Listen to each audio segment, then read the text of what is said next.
Hoy una buena parte de nuestros colegas de Federalista que están en la calle manifestándose a favor de acabar con el conflicto en Gaza. Y esto nos lleva a hablar de este tema también aquí y ahora, ¿no? A mí me cuesta encontrar adjetivos para reflejar lo que veo, pero hay una palabra que me parece clave, que es impunidad. Impunidad total. Impunidad total al Estado de Israel. Y me cuesta entender las razones, ¿no? Es decir, algunos dicen que en Alemania, que es muy transversal este apoyo, no solo es de unos partidos de extrema derecha, es bastante transversal el apoyo al Estado de Israel y esta impunidad, que tiene que ver con un problema moral que viene de la Segunda Guerra Mundial, como si en las cámaras de gas solo hubiera habido judíos. Es decir, había antifascistas de todos los sabores y colores, había sindicalistas, había comunistas, había socialistas, había todo. No sé por qué, y esta explicación no me parece del todo bien elaborada, pero es una explicación que suelen dar. Algo hay que yo no llego a entender de por qué se permite impunidad, en qué base al Estado de Israel para cometer las cosas que está haciendo, que no las califico, pero que se han saltado todas las normas internacionales de Naciones Unidas, todas. Y además no viene de ahora, es que a mí me llama la atención porque parece que, ahora están bombardeando. Bueno, vamos a ver, yo en Bruselas recuerdo perfectamente que mis colegas que trabajaban en lo que se llaman los territorios ocupados no podían trabajar. Estoy hablando yo llegué a Bruselas en el 89, poco después de la entrada, pero bueno, no me acuerdo qué año era.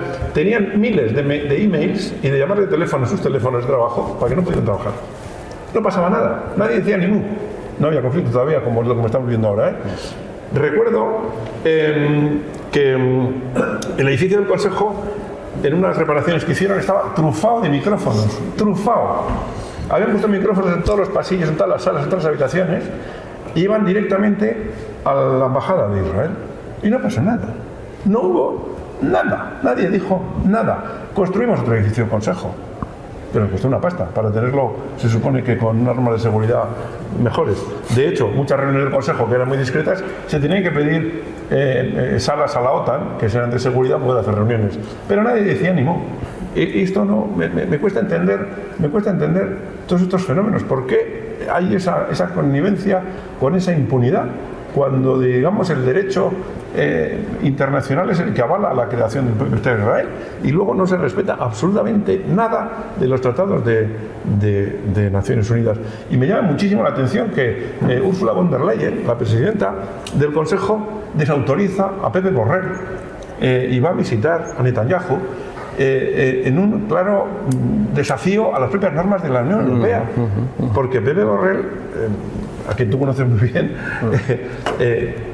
era la única persona que ha hablado claro, que ha dicho las cosas con claridad y con nitidez que podemos entender los ciudadanos. Pues hasta Ursula von der Leyen, saltándose sus propias competencias, le desautoriza. Entonces, a mí me resulta incomprensible esta situación, no lo entiendo. ¿Por qué esta impunidad? No consigo entender estas razones psicológicas de traumas morales que tiene alguien. Bueno, puede ser verdad, pero no me parece que eso es suficiente.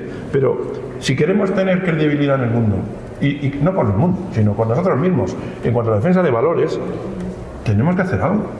Se están saltando todas la lista de los valores europeos que decimos, de democracia, de respeto al otro, de pluralidad, de libertad, de conciencia.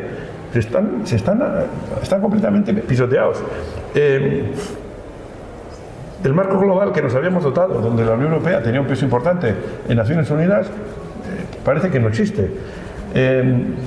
Los tribunales que están, digamos, persiguiendo, entre comillas, a algunos dirigentes extremistas del gobierno de Israel, pues no sé si es en Irlanda y no sé qué otro país ha emitido la orden para poder juzgarles. Los demás, ni siquiera eso.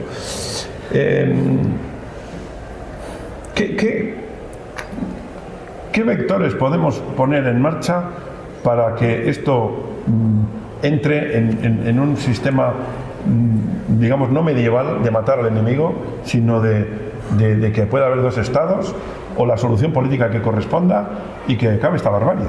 ¿Qué podemos hacer? Bueno, esta es una cuestión central. Yo no voy a entrar en la descripción porque todos compartimos lo que está pasando y la posición que han defendido estados como España, como Irlanda, como Bélgica o el propio Josep Borrell como alto representante, pues es la línea que hay que seguir ante el genocidio que se está perpetrando en Palestina. Ya no caben muchos más, ¿no?, rodeos sobre la cuestión, o por lo menos la intención está muy clara, ¿no?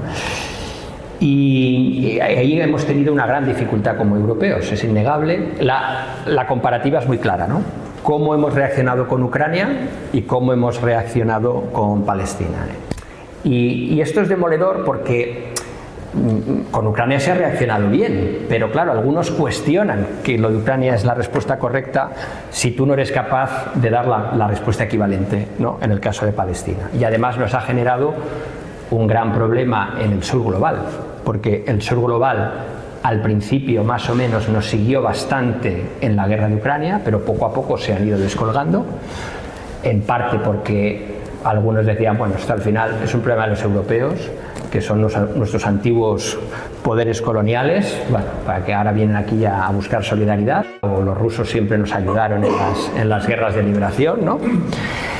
Y el otro punto que te dicen siempre en el sur global es, bueno, ¿y Palestina qué?, ¿no? Y eso ha supuesto un chorro de pérdida de credibilidad de la Unión Europea en general, en su política internacional y en la búsqueda de aliados en el sur global.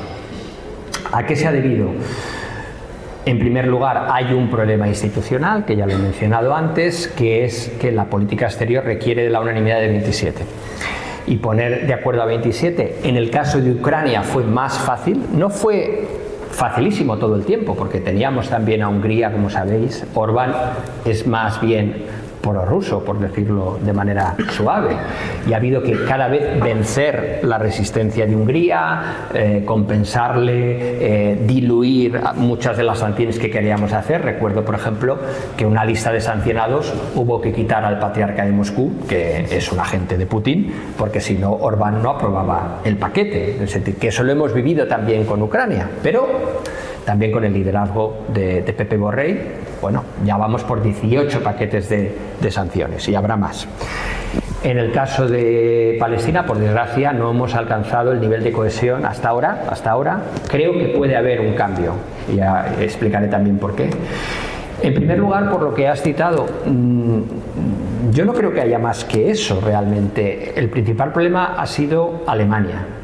¿Por qué? Porque Alemania, como sabéis, tras la Segunda Guerra Mundial, interioriza su responsabilidad en el Holocausto, que evidentemente la tenía, pero a partir de ahí establece una relación muy especial, muy estrecha con Israel, que hasta ahora le ha llevado a considerar que no puede oponerse a nada que haga el gobierno de Israel. Lo cual, desde la óptica, yo no digo ya nuestra, española, sino la óptica racional, es insostenible, ¿no? Es decir, no, yo te apoyo, hagas lo que hagas. Porque como en el pasado hice lo que hice, pues tú ahora, yo nunca te voy a criticar. Y desde luego no en público. Y si te critico, lo diré en privado y de muy buenas maneras. Y desde luego no implementaré ninguna medida de castigo contra ti. Esa es hasta ahora la política exterior alemana. Claro, en este punto. Ante eso, claro, es muy difícil forjar una posición común europea. Esa postura la replica mutatis mutandi Austria, por las mismas razones, con lo cual ya tienes a dos. Y luego tienes otros dos o tres que no lo hacen por eso, sino por su afinidad con Netanyahu, porque son ultraderechistas de tomo y lomo, como él. Es el caso de Orbán y es el caso antes del anterior gobierno polaco. Y el eslovaco un poco por ahí también. Es la afinidad con Netanyahu. Entonces, ese grupo de 4 o 5, pero con uno con el peso como es el de Alemania, ha impedido que la Unión Europea tomara medidas que habrían sido eficaces, porque no olvidemos que Israel, su principal socio comercial somos los europeos, no son los americanos. Y los americanos les dan muchas armas, pero nosotros también, colectivamente los europeos. Más o menos la tercera parte de las bombas que tira Netanyahu vienen de Europa, no vienen de Estados Unidos, con lo cual nosotros tenemos dos palancas de presión. En política hay dos maneras de conseguir objetivos: por convencimiento o por obligación, ¿no? Por persuasión o por coacción, ¿no? Con Netanyahu hemos ido todos a hablar, a convencerle de cómo hay que hacer las cosas. Está claro que Netanyahu no se le puede persuadir con razones, ¿no? Se le tiene que obligar a cambiar de conducta. Y eso requiere suspender el acuerdo de asociación, es decir, que note el daño económico y comercial de su política contra Gaza, contra Palestina, y dejar de exportar armamento a Israel. Y eso son medidas de presión que podrían tener un impacto y desde luego por lo menos pondrían a salvo la posición moral europea en el asunto, por lo menos. Como sabéis, hace un año ya España, más o menos por estas fechas, e Irlanda pidió revisar el acuerdo de asociación. Porque además los acuerdos de asociación, todos, no solo este, pero este también, tiene una cláusula de derechos humanos que dice que el acuerdo es válido y se aplica en sus previsiones financieras, comerciales, de diálogo político también, en tanto en cuanto se respetan los derechos humanos por ese país. Claro, es evidente que no es el caso y por tanto el acuerdo tendría que ser suspendido. Bueno, después de muchas idas y venidas, según también va aumentando cada vez más el pistón de los abusos y de los crímenes que comete el gobierno de Netanyahu en la Franja de Gaza, pues más países se ponen en disposición de actuar. Y por primera vez ha habido ya una mayoría para examinar si Israel cumple con la cláusula de derechos humanos del acuerdo. Es un avance, porque a partir de ahí, en mi opinión, la Comisión Europea, que es la que hace el examen junto con el Servicio de Acción Exterior, no podrá concluir que no se está produciendo la violación y tendrá que proponer medidas que serán la suspensión del acuerdo, parcial o total, pero algunas medidas de suspensión. Claro, eso va a ser un, ¿cómo se dice? Sí, una patata caliente, ¿no? Porque eso va a estar delante del Consejo de la Unión Europea, en este caso, del Consejo de Ministros de Asuntos Exteriores, y vas a tener una Comisión Europea que dice: el acuerdo no se está respetando, se incumple la cláusula de derechos humanos y proponemos estas medidas de suspensión. Es verdad que necesitas la unanimidad, pero ante eso, ¿quién es el guapo y dice: no, yo sigo diciendo que aquí no hay que hacer nada, porque yo tengo una responsabilidad histórica con el Holocausto, ¿no? Ese yo creo que va a ser el momento de la verdad, pero claro, es desgraciado que hasta llegar ahí hemos tenido ha tenido que haber muchos meses innecesarios, porque digo, la propuesta fue de febrero del año pasado por parte de España, de más muertes, de más destrucción, de más crímenes de guerra, para llegar a que la Unión Europea pueda dar este paso.